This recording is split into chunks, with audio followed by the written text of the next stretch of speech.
In 1888, one of the most renowned chess players of the 19th century saw this painting and noticed something strange. Its title was The Devil's Checkmate, but to him, that didn't seem quite right.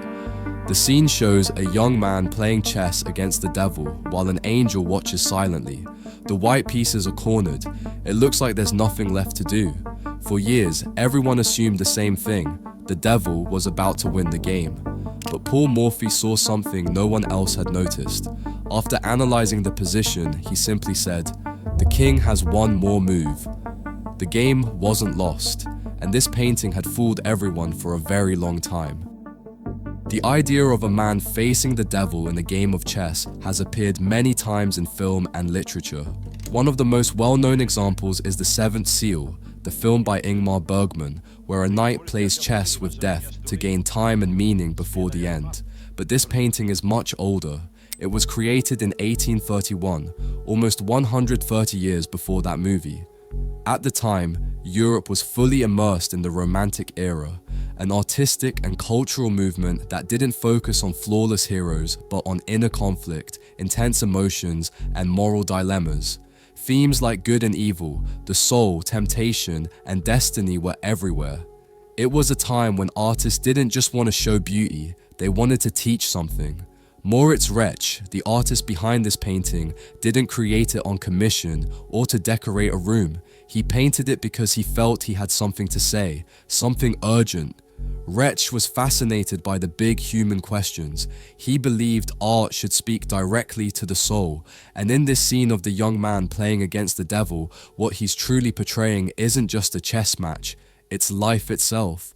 A life where every decision matters, where temptation is always close, and where, even when everything seems lost, there might still be one more move. For a long time, everyone who looked at this painting came to the same conclusion. The young man had already lost the game. And it wasn't a far-fetched interpretation. If you look closely, everything in the scene suggests it. On the right, the young man sits with his head tilted down, his face buried in one hand. He's completely devastated. You can tell he's trapped in his thoughts, trying to understand how he ended up in this position. It looks like he's been checkmated, or at least that's what the painting's title leads us to believe. But that despair doesn't come from losing a simple game. It comes from something deeper, because what's at stake here isn't victory, it's his soul. In front of him, on the left side, is his opponent, Satan. He sits with a relaxed, almost arrogant posture. His head rests on one hand and he doesn't even look at the board. He's confident the win is his. And right between them, slightly in the background, is the angel, the most mysterious figure. It doesn't intervene, doesn't give any signal, just watches, as if it believes the game is already lost, yet can do nothing to stop it. But we'll come back to this figure later, because in my opinion, it holds the key to the painting's meaning. For years, no one questioned the obvious interpretation of this scene. The man had lost, and Satan was claiming his soul, until Paul Morphy came along. It happened in Richmond, Virginia, while Morphy was visiting Reverend R.R. Harrison. There, he saw a copy of the painting prominently displayed. He examined it carefully and, after studying it for a while, became intrigued by the position on the chessboard. Without pointing out anything specific, he suggested there might still be a winning move for the young man. The Reverend was skeptical, but they set up a real chessboard, replicating the scene from the painting. According to witnesses, Morphy developed a sequence of moves that allowed the young man to win, a move no one had seen before. That reinterpretation completely changed the way people viewed the painting. The story I'm telling you was first published on August 18, 1888 in the Columbia Chess Chronicle under an article titled Anecdote of Morphy, and Reverend Harrison later confirmed he was the source of the account. From that point on, what once seemed like an image of defeat became a symbol of hope. And maybe you didn't notice it, but in this painting, the chess pieces aren't just pieces. Each one represents something deeper.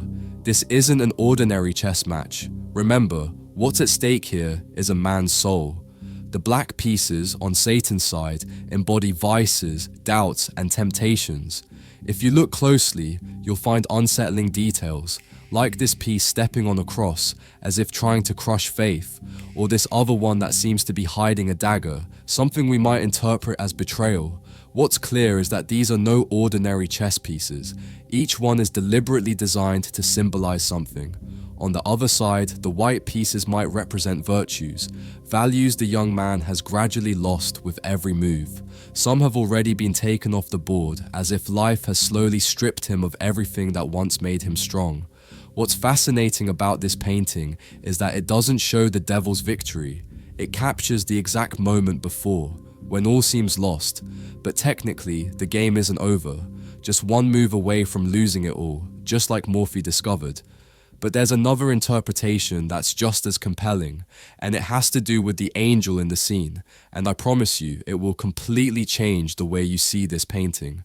But before I tell you about it, I want to remind you that if you'd like to have this artwork in your collection, it's now available on our website.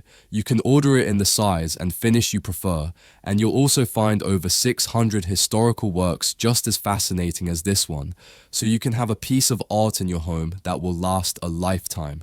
By purchasing this painting or any from the catalog, you'll be supporting my work and helping me continue creating videos like this one.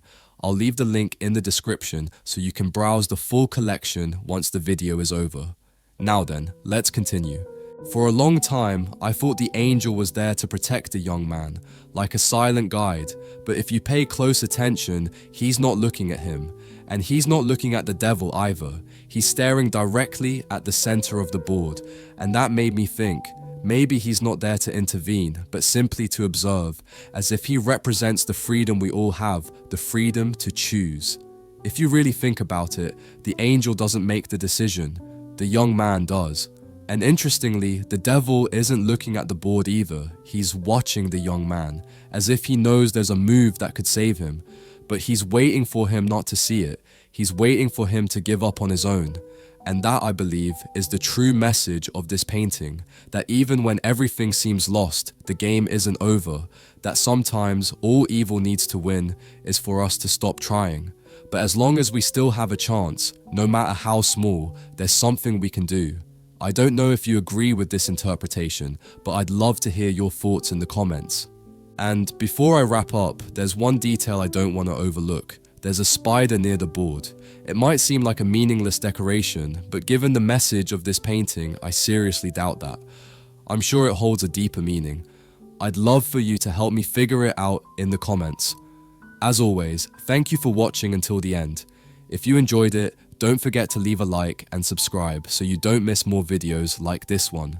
See you in the next video.